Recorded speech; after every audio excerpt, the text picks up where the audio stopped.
Fala, meu pessoal, tudo bem com vocês? Estamos com mais um conteúdo, mais uma notícia para vocês. E hoje estamos aqui com o canal do Gustavo Gaia. Todos os créditos ao canal dele, o link tá na descrição. E fazendo entrevista aí no Congresso.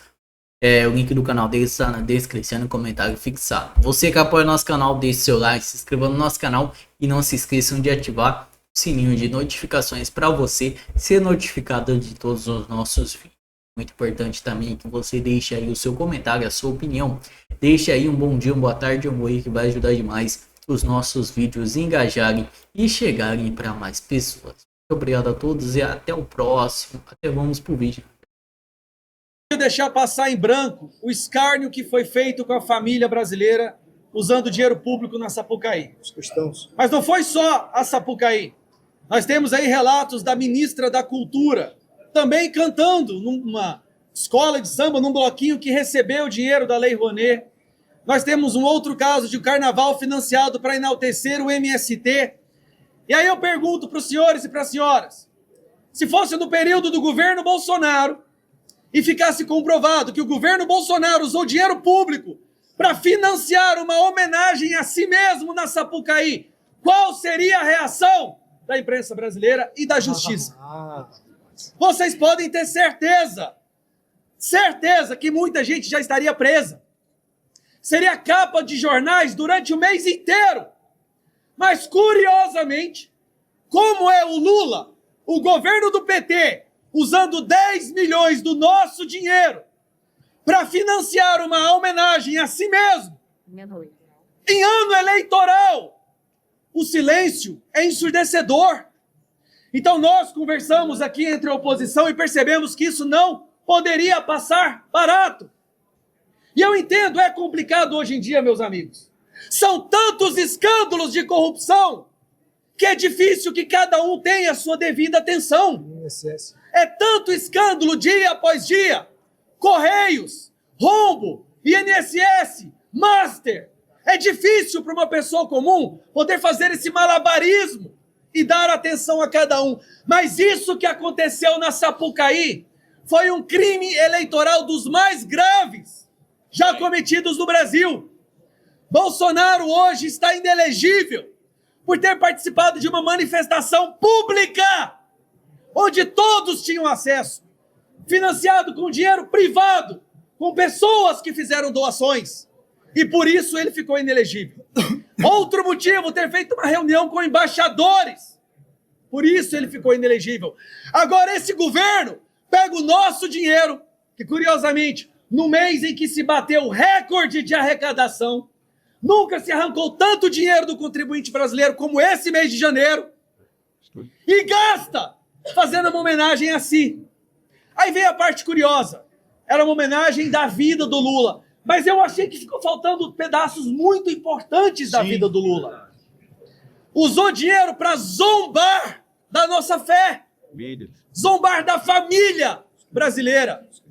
Falem a verdade. Por mais que vocês discordem da direita ou da oposição, causa ou não causa uma indignação ver que o seu dinheiro foi usado para montar aquelas fantasias com uma imagem de uma família feliz e zombar dessa imagem, segurando uma Bíblia, zombando da Bíblia. E aqui eu não estou falando contra o carnaval, mas todo ano tem uma escola ou outra que decide enaltecer o Satanás, o capeta. Esse ano não foi diferente. Mas em vez do capeta, escolheram o Lula com o nosso dinheiro.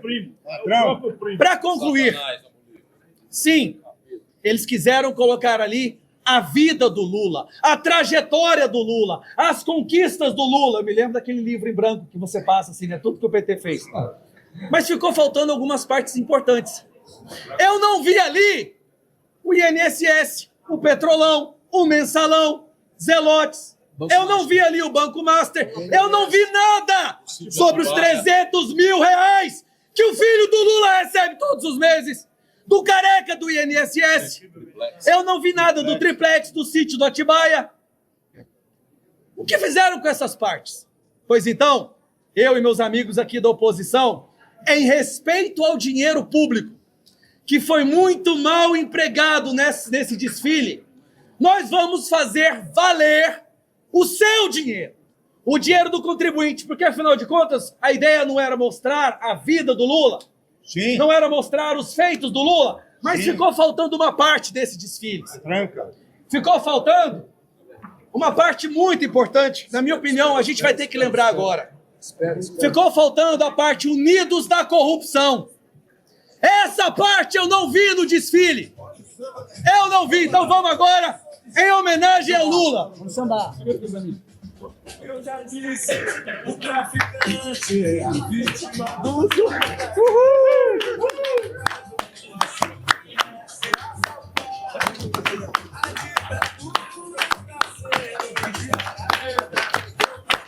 Viva a corrupção!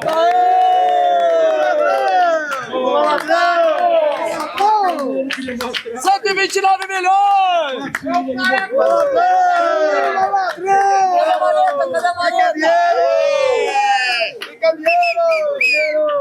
Olha o cara do INSS, velho! Aê! Olha o Borcaro! Lula ladrão! Agora sim o dinheiro foi bem empregado! Ladrão, o cara é na prisão! Lula, ladrão, seu lugar é na prisão! Lula, ladrão, seu lugar é na prisão! Lula, ladrão, seu lugar é na prisão! Lula, ladrão, seu lugar é na prisão! Presidente, nós estamos hoje na primeira sessão após o Carnaval, um período tradicional do nosso país, e não poderíamos deixar de falar sobre o maior e mais grave crime eleitoral já cometido na história dessa nação. Presidente, nesse Carnaval na Sapucaí, o governo brasileiro usou o nosso dinheiro, o dinheiro do pagador de impostos, para financiar um desfile. É normal que todos os anos uma ou outra escola escolha enaltecer e celebrar demônios e capetas. Esse ano não foi diferente. Escolheram o presidente da República, Luiz Inácio Lula da Silva. Mas o problema, presidente, é que não só zombaram do povo brasileiro ao usar o nosso dinheiro para enaltecer um candidato à presidência num ano eleitoral, um crime eleitoral o mais grave já cometido no Brasil, como também zombaram das famílias e dos cristãos do nosso país. Isso é um escárnio que nós jamais imaginaríamos que alguém teria a coragem de fazer. Mas foi isso que o Brasil testemunhou naquele dia em que uma escola de samba desfila com um boneco gigante do Lula, pago com o nosso dinheiro, com o seu dinheiro, pagador de impostos. E diga-se de passagem que nunca pagou tanto imposto quanto agora. No mês de janeiro, 326 bilhões de reais foram arrancados do povo para financiar esse desfile. Então eu não poderia, presidente, deixar isso passar em branco. Nós estamos vivendo um momento de muita revolta no nosso país. Agora, já que o Lula e a sua turma ajudou a escolher o ator, ajudou a montar um enredo, com certeza tem o dedo naquela ala que zombou, ridicularizou os cristãos e a família brasileira. Por que não fazer um desfile completo? Por que esconder boa parte da vida do Lula, já que o desfile era para enaltecer a história do Lula? Por que deixaram de fora o Petrolão, o Mensalão? Por que deixaram de fora o seu período preso por ter chefiado o maior esquema de corrupção que o Brasil já viu? Mas vamos trazer uma história mais recente. Por que deixaram de fora o INSS e o roubo dos velhinhos? Eu não vi nenhuma ala ali tentando mostrar os 300 mil reais que o Careca passava para o filho do Lula. Faltou o filho do Lula, presidente, naquele desfile. Por que não colocar o rombo dos Correios, ou a greve dos Correios, o aumento da criminalidade? Onde estavam essas partes tão importantes da história do Lula, inclusive deste mandato, o qual ele é presidente?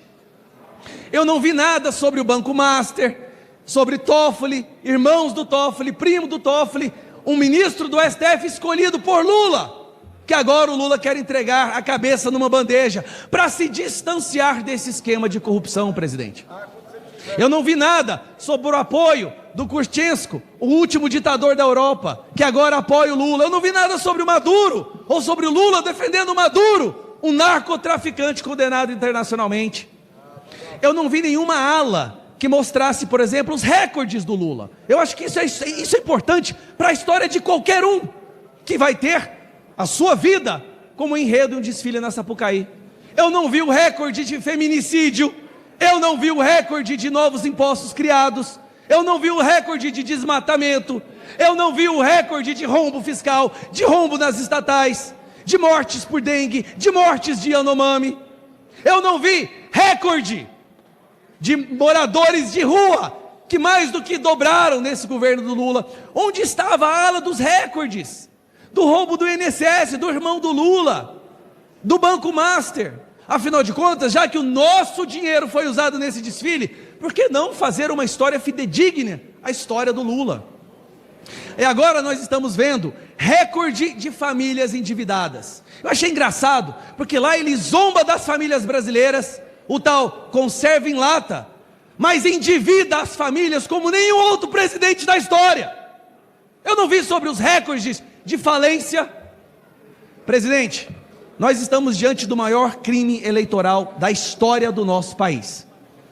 Um presidente financiar com dinheiro público 10 milhões de reais, uma escola de samba tentando enaltecê-lo, mas aí, para acalmar os corações de todo brasileiro de bem, o tiro saiu pela culatra, e eles estão desesperados. Acharam que forjar uma figura enaltecendo Lula seria bom para sua campanha. A verdade é que foi um tiro no pé. Foi um tiro no pé. Tanto é que a escola foi rebaixada, assim como o Brasil está rebaixando, o Lula está rebaixando o Brasil. É curioso, né? Como disse o Nicolas, primeira vez que o Lula vai na escola e a escola é rebaixada. Foi um tiro no pé que, inclusive agora, pesquisas que sairão agora na sexta-feira já mostram Flávio Bolsonaro à frente do Lula. Então, eu quero tirar aqui os minutos finais para agradecer a Janja. Janja voltou a ser a camisa 10 da oposição. Janja voltou a ser a camisa 10 daquele brasileiro que quer voltar a ter um mínimo de decência nessa nação. Todos nós sabemos que foi uma ideia, uma insistência da Janja para que Lula participasse desse desfile, dessa escola de samba. E como consequência, nós estamos vendo mais uma vez a rejeição dele subindo, como mostra as últimas pesquisas, com 57%, e Flávio Bolsonaro já à frente. Então, obrigado, Janja, pelo trabalho que a senhora tem feito. Obrigado, Sidônio, também pelo trabalho que vocês têm feito, porque o Brasil acordou, e a verdade é essa. O Brasil acordou. Não adianta fazer um desfile enaltecendo uma pessoa que todo mundo sabe que já está podre e que está na hora de ser devolvido à gaveta da história. Por isso que, acordando o Brasil, eu termino a minha fala fazendo uma convocação. No dia 1º de março, contra tudo isso que eu falei, perseguição, censura, os recordes do Lula, os escândalos de corrupção que hoje são tantos, que a gente não consegue nem dar a devida atenção a cada um deles. No dia 1º de março, em todas as capitais do Brasil, e com foco na Avenida Paulista, está na hora de você, brasileiro, que acordou, juntar-se a nós nas ruas desse país, mais uma vez de verde e amarelo.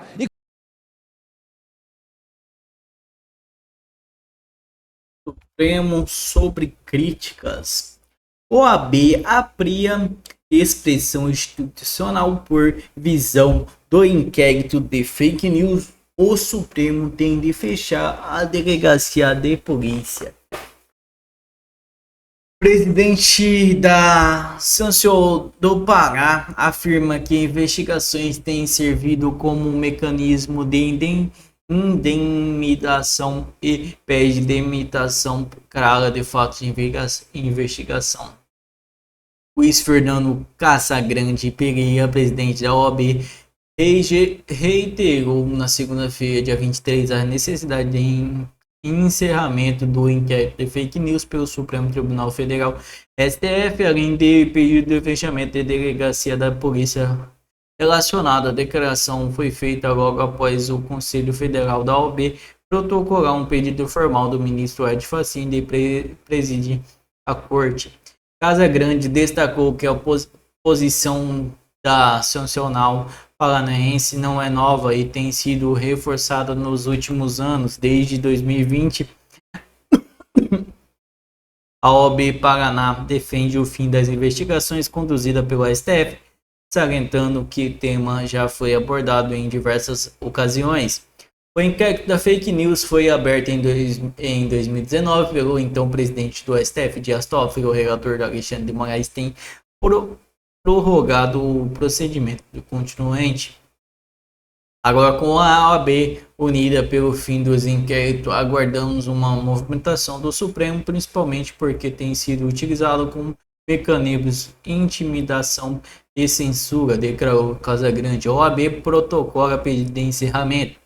O dirigente lembrou que em agosto de 2020, Cacique Teres, então presidente da OAB, publicou um artigo criticando o procedimento que chamou de inquérito do fim do mundo. Casagrande também mencionou uma decisão unânime do Conselho da Sancional em setembro de 2024 sobre presidência da Mariana Huizen, que formalizou o pedido de encerramento dos inquéritos.